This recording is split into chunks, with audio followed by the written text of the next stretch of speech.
All right, Mr. Graupe, first year here at Minot State. Couple, how the fall practices and your first official practice gone so far? Good. I like the gals' enthusiasm and attitude so far, and that's something that I think all coaches want to see. But that's pretty common this time of year. We were talking earlier today that how is that going to be throughout the year? So that'll be my job as a coach to maintain that enthusiasm and great attitudes. But so far, so good. You started doing X's and O's a little bit and trying to figure out what system you're playing on. I started that last spring. I got the job April 1st, and I wanted to get an idea. So most often coaches do individual workouts, and I didn't do that here because I'll be honest with you, I didn't know half their names. And so I wanted an idea what their strengths and weaknesses were, and also what I needed to think about for an offense for this year. So we just had open gyms. And through open gyms, I started writing down notes of what I wanted the ladies to work on in the off season from watching them, and then also to develop a plan of what can we do offensively as well as defensively. And so that's what I did this spring, a little different than probably normal at this level of individual workouts, is just develop a game plan, what offense would suit us best, and also what do I tell each player to work on in the off season. Coach, how important is it to have Mariah Payne back healthy? I mean, last year she was like a really big bright spot for this team. When she went down, it was really tough after that. I think that's our key to our season as a whole, and that's everyone healthy. I know, again, I followed Minot State last year quite a bit because we had to play them twice.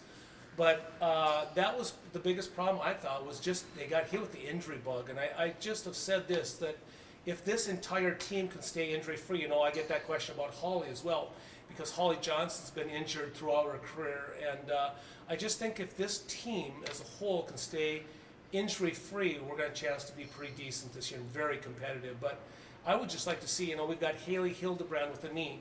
Deandra Denton maybe retore her hip, which she had. So the team as a whole needs to stay injury-free, and if we can do that, and I think that's going to change my philosophy a little bit. I usually have what I call hustle points. You either have to dive on the floor or take a charge every practice, and if you do that, you get out of conditioning at the end. And I don't know if so far we haven't incorporated that because I don't know if I can have all of them diving because, with that there's that chance of a shoulder or whatever. So, but that's our key to our season is to stay injury free. Like you said, health's a big factor, but I mean, to have a D1 athlete come into your program for her hometown and all that stuff, how can that impact this team in 1 year?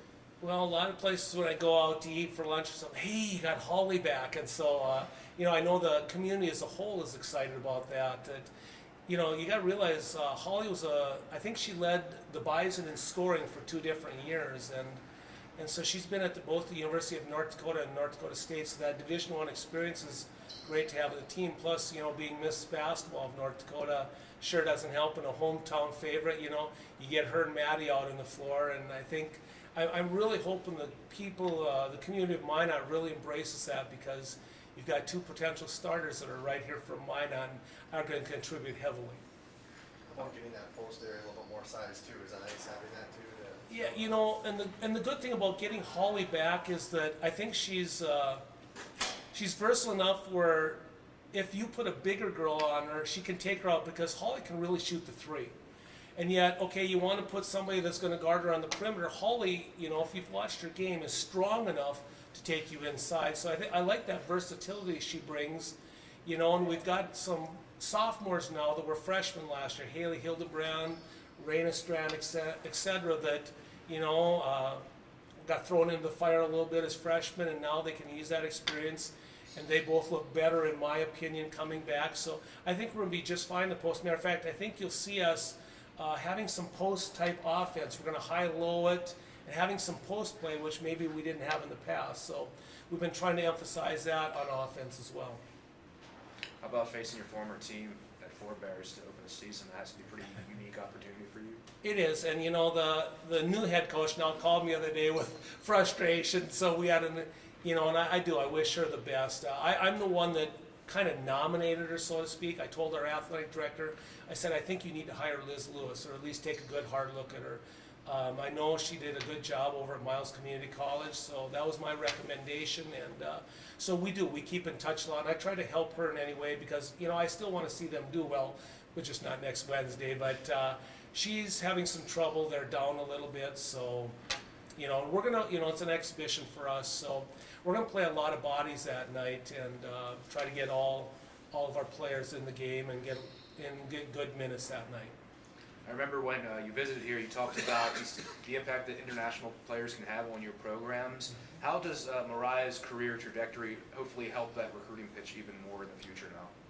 I would call Mariah a combo guard. She can play the one or the two. So, someday in the recruiting process, if we do bring in a point guard, we can always slide Mariah over to the two because Mariah shoots it well too. And matter of fact, just last night in practice, I got after a little bit that, she drove to the basket, had a great drive, great read. But yeah, she looked to pass, and I thought, Mariah, you've got to look to score more. So sometime down the line in our future, we may look at moving her to the two spot because Mariah can score, and right now I think she sometimes gets a little too pass happy, but she's very gifted. And I will tell you this, being a North Dakotan my whole life, I just grew up at nearby Crosby, that my first priority is to recruit in North Dakota, but if it's a down year, like it might be this upcoming year, I know the state pretty well, and I'm trying to find, 2018 ladies to recruit, and it might be a little down in that aspect, so we've had to extend our recruiting base, and, are we looking at Australia? We're talking to a gal from there right now as another, I don't know if I should be saying that for recruiting, I didn't name names, but, we're looking at Australia, and some of the players from there. We've also looked into the state of Wisconsin and Minnesota, and we're also going to maybe look at junior college route. But again, my first, priority is North Dakota. But if I feel it's down, then we'll look elsewhere, and we're doing that in the upcoming 2018 class.